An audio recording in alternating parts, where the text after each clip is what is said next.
At area news this morning, the town of Oak Grove is in shock after one of its longest-serving volunteer firefighters was found dead at his home Sunday night. Bill McFarland, a 22-year veteran firefighter, died at age 64 from apparently natural causes. His death came as a shock to fellow firefighters who said he had continued his daily duties and came across as healthy, positive, and ongoing as ever. Oak Grove Fire Chief Charlie Obar considered McFarland's passing a devastating blow, especially for those in the fire department with whom he had worked for so long. Now, members of McFarland's department are working to raise money for his funeral Saturday. The department offers a policy for work-related injuries, but it has no such life insurance policy in place and no means of paying for McFarland's funeral. The department has already received $2,000 from an anonymous donor and pledges from others willing to help, but still has a ways to go to meet the goal in generating $7,000. Should more money be raised than necessary, the remainder will be put away to help cover future firefighters' funeral costs. Now, Oak Grove is accepting donations at Town Hall as well as Curtis & Son Funeral Home. The department also set up an account at Cadence Bank in Sylacauga. Checks can be made out to the Bill McFarland Fund. Robert Baird, who's a 27-year veteran with the department and a close childhood friend of McFarland, said it's the least the department can do for a man who offered more than 2 decades of his life without salary to help protect Oak Grove. By all accounts, McFarland was a man who did more than for the advancement of others than himself. He spent years training younger firefighters on their way through Oak Grove to greener pastures and treated all of them as if they were permanent members of the group. He was described as jovial, always a pleasure to be around, and one of the most genuinely caring people in Oak Grove, making his loss that more painful for those who knew him. Visitation will be noon until 2 at Curtis & Son North on Saturday, with the service following at 2 p.m. In other news, Talladega Police and the Talladega County Drug and Violent Crime Task Force have made 3 felony arrests over the weekend, according to incident and offense reports.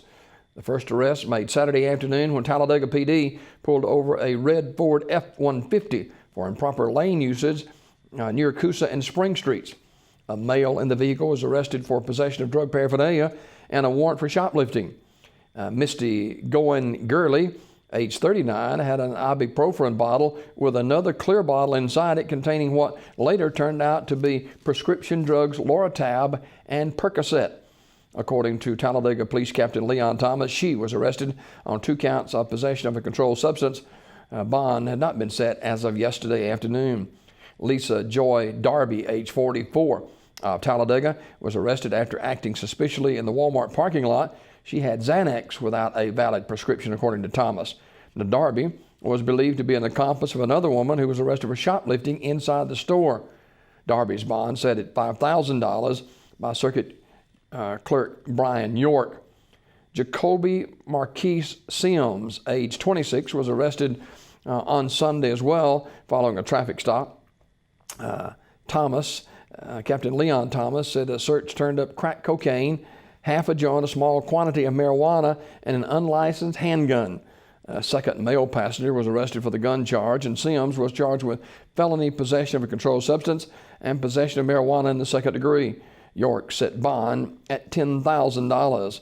Unlawful possession of a controlled substance is a Class C felony in Alabama, punishable upon conviction by 1 year and 1 day to 10 years in prison. Hadn't heard a lot of news about Bluebell in recent days, but Bluebell Creamers is getting a little help from a Fort Worth billionaire. Yesterday, the struggling ice cream maker announced that Sid Bass had become an investor and partner in the company based in Brenham, about 70 miles northwest of Houston. The company also has plants in Oklahoma and here in Sylacauga. Bluebell recalled all products and halted production in April after its ice cream was linked to several cases of listeria that caused 3 deaths. The company plans to begin trial runs of ice cream production at its Sylacauga plant this month, but has not set a date for resuming sales of ice cream to the public. Bass, who lives in the Fort Worth area, has made several high-profile investments outside of his family's oil and gas business, most notably the Walt Disney Company, that helped the family entertainment company revitalize itself in the 1980s. What does Bass say about Bluebell? Well, he said, we're excited to be a part of the Bluebell brand and family. He said, Bluebell is the quality leader in the ice cream industry. He said, we believe quality is a principal attribute that ensures the success, growth, and longevity of a business. The size of Bass's investment was not disclosed by Bluebell. The privately owned ice cream maker likely needed a cash infusion as it tries to restart ice cream production.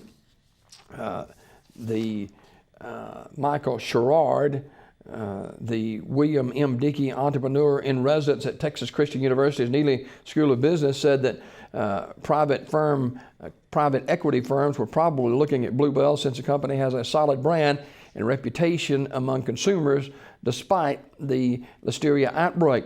Bluebell is estimated to have about $650 million in annual sales prior to the recall of its ice cream products. And again, no date has been set for the resumption of production that would be headed to store shelves. The test runs and production testing should either be ongoing now or during the month of July. A Pell City man was arrested this week and charged with felony domestic violence and driving under the influence. Ragland Police Chief James Bubba Brown identified the man as Earl Hardy Rich, age 39. Brown said this was a Class C felony, and if convicted, Rich could serve 1 to 10 years in prison. The St. Clair County Sheriff's Office, along with the Ragland PD, arrested Rich. He apparently assaulted a 33-year-old Ragland woman, and he is still in jail this morning. Closer to home, former Childersburg High School standout and NBA All-Star Gerald Wallace is holding his 6th annual basketball camp at the school, and the camp continues this week, started last week. And 5 previous years, Wallace has taught the fundamentals of the game during the 2-week event, but this year he has focused on teamwork. Wallace said youngsters participating in the first week of camp for kids between the ages of 7 and 11 may have been the best group he's had since starting the event back in 2010. Now this week, the camp is for youngsters between ages 12 and 17. Wallace said it's been tough trying to teach some fundamental aspects of the game because some of the participants tried to emulate their favorite players. And there's a lot of great players out there, but Wallace, who's been putting this thing on for 5 or 6 years, continues to give back to his community.